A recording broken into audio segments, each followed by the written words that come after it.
I'd like to commend my party colleague Owen O'Brien for introducing this bill here this evening, which is supported by opposition parties. It aims to provide an increased level of protection for those at risk of homelessness following an eviction notice by providing a 3-month extension to a notice to quit period triggered by a housing authority, which would prevent their entry into emergency accommodation. Like the primary driver of homelessness in recent years has been legal evictions and rent increases. Homelessness has increased in each of the past 4 months since the government lifted the ban on notices to quit. And this is evident in my own constituency of Cavan Monaghan, where I've witnessed a large increase in the number of people contacting my offices who have been served with such notices.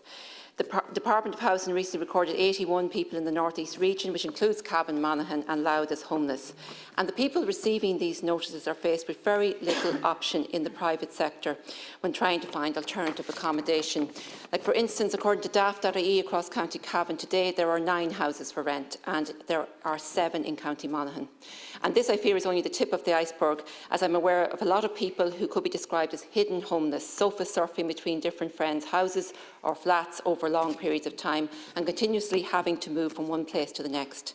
The lack of alternative accommodation and the rise in evictions has also forced people to remain in substandard accommodation because they're often afraid to raise serious issues with their landlord, fearing that they will be issued a notice to quit and knowing that there is such a limited number of houses or flats to rent. For those in my constituency who find themselves in need of emergency accommodation, the nearest facility is in Dundalk, approximately 130 kilometres away.